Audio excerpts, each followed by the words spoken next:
அன்புள்ள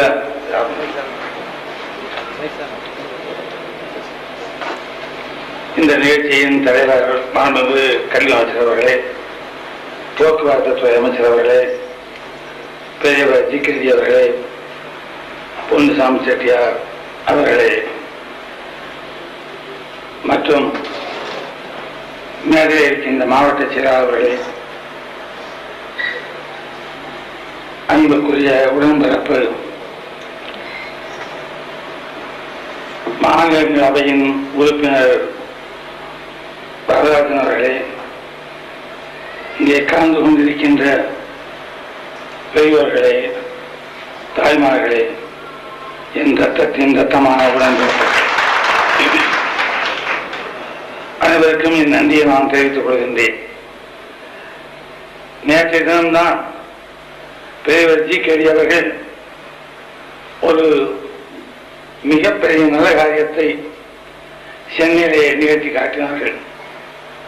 14 குடிசை பகுதிகளுக்கு அந்த குழந்தைகளுக்கு அங்கு வாழ் மக்களுக்கு என்ன நோய் இருக்கிறது என்பதை கண்டறிய, நோய் வராமல் தடுப்பதற்கு என்ன செய்யலாம் என்பதை செயலாக கொள்ள அதற்கு உதவியாக ஒரு ஊர்தியை அவர்கள் லட்சக்கணக்கான விலையுள்ளதை அங்கே அன்பளிப்பாக தந்தார்கள். இங்கே ஏறக்குறைய 4 லட்சத்துக்குரிய காசோலையை வெள்ள நிவாரணத்துக்கு தந்திருக்கின்றார்கள். நேற்றிடம் சொன்னேன், நான் கொடுத்து சிவந்தகை கூடியவன் என்று சொன்னார். நேற்றும் அங்கே சொன்னேன், இப்போ வாங்கி என் கை சிவக்கிறது. நான் சொல்லியது மறுபடியும் அதை தொடர்கரையாக்கி விட்டிருக்கின்றார்கள் என்பதை எண்ணும்போது இது மக்களுக்கு போய் சேருவதால் இன்னும் நிறைய என் கை சிவக்க வேண்டும் என்று நான் விரும்புகின்றேன். இந்த நிகழ்ச்சியை நாளையிடம் வைத்திருக்க வேண்டும். ஆனால் தவிர்க்க முடியாமல் நான் நாளை காலையிலே இங்கே இருக்க வேண்டிய அவசியம் இருந்தது. அதைவிட 2ஆம் தேதி என்ற நாளிடம் நான் ஜெர்மனிக்கு புறப்படுவதாக இருந்தது. ஜெர்மனிக்கு புறப்பட்டு போய் ஒரு ஏறத்தாழ ஒரு 3-4 வாரங்கள் பல மேலாளர்களை சுற்றிவிட்டு தொழில்துறையிலே பல காரியங்களை செய்வதற்கு வசதியாக தொடர்புகளை ஏற்படுத்திக் கொண்டு வர வேண்டும் என்பதற்காக அந்த திட்டம் தீட்டப்பட்டிருந்தது. ஆகவேதான் இதை மாற்றி வைத்துக் கொள்ள முடியுமா என்று கேட்டேன். யாரும் எளிதில் ஒத்துக்கொள்வது கிடையாது. எவ்வளவோ காரணத்தை சொல்வார்கள். எப்படியோ உடன்பிறப்பு வரலாறு அவர்கள் ஒரு சிறிதும் அதை பற்றி சிந்திக்காமல் வைத்துக் கொள்ளலாமே என்றார்கள். நான் அதிர்ச்சியுற்று போனேன். வேண்டாம் என்ற நிகழ்ச்சியை மாற்றுவதற்காக இதை சொல்லுகிறாரா என்று கூட எண்ணினேன். அவ்வளவு விரைவில் அதை ஏற்றுக்கொண்டார்கள். ஆனால் ஏற்றுக்கொண்ட பிறகு இவர் சிறப்பாக அவரால் நடத்தி காட்ட முடியும் என்பதை செயலிலே காட்டியிருப்பது உண்மையிலே அவருடைய திறமைக்கு ஒரு எடுத்துக்காட்டாகும். என்னை பொறுத்தவரையில் நாட்டியங்களை அவ்வப்போது பார்க்கக்கூடிய வாய்ப்பை பெற்றிருக்கின்றேன். ஆனால் நாட்டியத்திலே எனக்கு அவ்வளவு பரிச்சயம் இல்லை என்பதை எல்லோரும் ஒத்துக்கொள்வார்கள். ஆனால் வழுவூர் சாமராஜ் அவருடைய தந்தையை பல ஆண்டுகளாக நான் அறிவேன். அவரும் நானும் சினிமாவில் வந்தாக நடித்திருக்கிறோம். இது சாமராஜ் கூட தெரியுமோ என்னமோ எனக்கு தெரியாது. அந்த அளவுக்கு எனக்கு அவருக்கும் தொடர்பு உண்டு. அந்த பரம்பரை நல்ல பரம்பரை என்பதை நான் இங்கே சுட்டிக்காட்ட வேண்டியது என்னுடைய கடமையாகும். ராமையா பிள்ளை அவர்களுக்கு என்று ஒரு தனி பாணி உண்டு. அவருடைய மூதாதைகள் பெரியவர்கள் எல்லாம் ஆசானாலும் யாராக இருந்தாலும் அவர்கள் கொடுத்த அந்த திறமையை தனதாக்கி கொண்டு வழுவூர் ராமையா பிள்ளையினுடைய பாணி என்று சொல்கின்ற வகையில் அதை ஒரு உருவாக்கி இருக்கின்றார்கள் என்றால் அதை பெருமையாக பாராட்ட வேண்டும். அதை அப்படியே தன்னுடைய சொத்தாக மாற்றி வைத்திருக்கிறார். அதிலும் சில மாற்றங்கள் செய்திருக்கிறார் அவருடைய மகன் தந்தை போல என்பதை இங்கே நான் குறிப்பிட விரும்புகிறேன். கைவழி நயனம் செல்ல என்ற அந்த பாடலை சொல்லிவிட்டு அதோடு நிறுத்திவிட்டார்கள். நயனம் சென்ற இடத்தில் மனம் செல்ல வேண்டும் என்பது தொல்காப்பியத்தின் அறிவுரை. அந்த மனம் சென்றால் போராது, அதை லயிக்க வேண்டும். அதனால கண் எங்கே போகிறதோ அந்த கண்ணோடு தன்னுடைய மனம் சென்றால்தான் அந்த பாவம் பூர்த்தியாகும், அங்கே லைஃப் ஐக்கியம் இருக்க முடியும். அதுபோல நான் பல நாட்டிய கச்சேரிகளை பார்த்து பாராட்டி இருந்தாலும் செல்வி ஜெயந்தியை பார்த்து நான் அதிசயப்பட்டேன் என்பதை மட்டும் இங்கே சொல்லித் தர வேண்டும். சிலர் பார்ப்பார்கள், பரதகை போனால் பார்ப்பார்கள், அதே போல இடதுகையை நீட்டும் போது அதை பார்ப்பதில்லை. கையை பின்னால் சுழற்றிக் கொண்டு வரும்போது கண்களும் தலையும் அதுபோல் திரும்பி வர வேண்டும். ஆனால் வலது பக்கம் செய்வது போல இடது பக்கம் அந்த அசைவு இருக்காது. தாளங்கள் பாவங்கள் காலை தூக்கி வைக்கின்ற நிலைமைகள் வேறெல்லாம் ஒரு பக்கம் எப்படி இருக்க வேண்டுமோ மறுபக்கமா அப்படி இருப்பது பூர்த்தியான நிலைமைகள் பல பேரும் நம்மால் பார்க்க முடிவதில்லை. ஆகவே இந்த இடம் அதை முழுமையாக கண்டதில் நான் பெருமை அடைகின்றேன். குதிக்கும் பொழுது ஐயோ என்ற எண்ணம் வரக்கூடாது. குதிக்கிறார்களா இல்லை பந்து அங்கே தெரித்து போகிறதா என்ற ஒரு சந்தேகம் நமக்கு வர வேண்டும். பூ போன்ற என்று சொல்வார்கள். இந்த பூப்பந்து எடுத்து போட்டால் கைக்கும் வலிக்கக்கூடாது, அந்த பூவுக்கும் கசங்கு இந்த நிலைமை ஏற்படக்கூடாது. அதை போல் தன்னுடைய உடம்பை அவர் குதித்து நாட்டியத்திலே அவர் தன்னுடைய கரையை காண்பிக்கும் போது அவர் குதிப்பதாக நமக்கு தெரியவில்லை. ஏதோ குழந்தை துள்ளி விளையாடுவது போல் தான் நமக்கு தெரிகிறது. அந்த அளவுக்கு தன்னை பக்குவப்படுத்தி வைத்துக் கொண்டு இந்த கலையை ஆர்வத்தோடு அவர்கள் ஈடுபட்டிருப்பதை எண்ணும் போது இப்படிப்பட்டவர்கள் நிறைய நாட்டிலே தோன்ற வேண்டுமோ, எப்போது தோன்றுவார்களோ என்றெல்லாம் சொல்ல தோன்றுகிறது. இருந்தாலும் நான் பெருமையோடு சாமராஜை பாராட்டும் பொழுதே ஆசானுக்கு பெருமை சேர்க்கின்ற அந்த மாணவியையும் நாம் பாராட்டியாக வேண்டும். மாணவி சரியாக செய்யவில்லை என்றால் அதனுடைய குற்றம் குறைகள் அப்புறம் சாமராஜுக்கு போகும்.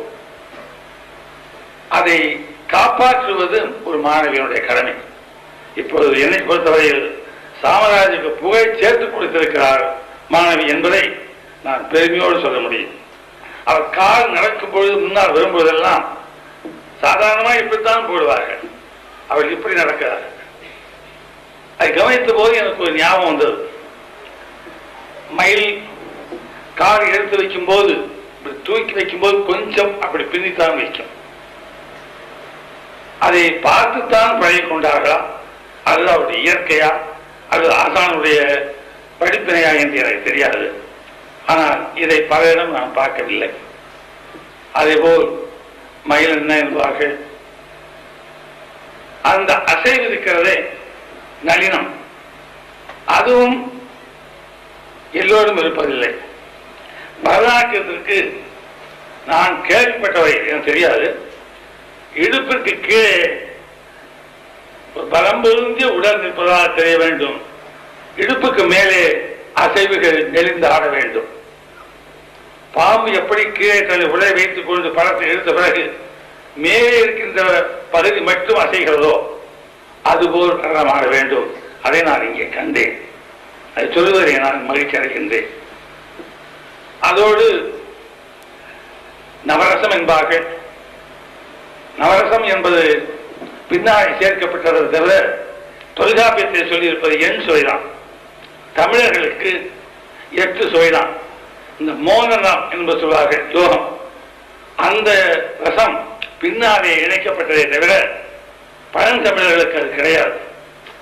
அந்த நிலையில் இங்கே அதற்கெல்லாம் போகாமல் அவர் செய்திருந்தாலும் அந்த பக்தி பரவசமாகும் போது மோன நிலையின் அந்த உச்சகட்டத்தை அவள் கண்களிலும் முகத்திலும் நாம் காண முடிந்தது என்பதை இங்கே நான் குறிப்பிட்டாக வேண்டும். பாவங்கள் எப்படியும் யாராலும் செய்து காட்டிவிட முடியும். ஆனால் கோபத்தோடு கலர்ந்த குறும்புத்தனம், குறும்புத்தனத்தோடு கலர்ந்த ஏமாற்ற நிலை, இவைகளெல்லாம் ஒன்று சேர்க்கும் போது மிகப்பெரிய சிக்கல்கள் ஏற்படும். அதை பாவத்திலே முகத்திலே காண்பிப்பது அவளை எளிதல்ல. அப்படி இருந்தும் செல்வி ஜெயந்தி அவர்கள் இவைகளெல்லாம் எவ்வளவு உன்னிப்பாக கவனித்து கற்றுக்கொண்டிருக்கின்றார்கள், எவ்வளவு எந்த அளவில் தன்னை எவ்வளவு பெருமையாக ஆக்கிக் கொள்ள அவருடைய திறமையை பயன்படுத்துகிறார்கள் என்பதை எண்ணி இந்த இளம் வயதில் அவர்களுக்கு இந்த திறமை கிடைத்திருப்பதற்காக அவருடைய பெற்றோர்களை நான் வாழ்த்துகிறேன். அந்த செல்வி ஜெயந்தி பல்லாண்டு இந்த கலையில் உலகிலே மக்களுக்கு என்றல்ல, தன் மனத்திற்கு அதை நிரம்ப கொடுக்க வேண்டும் என்று கேட்டுக்கொள்கின்றேன். பாடுகின்றவரும் ஆடுகின்றவரும் முதலில் தன்னை திருப்திப்படுத்திக் கொள்ள வேண்டும். பிறருக்காக பாடுவது என்பது அவர் சரியாக வராது. பிறருக்காக ஆடுவது என்பதும் சரியாக இராது.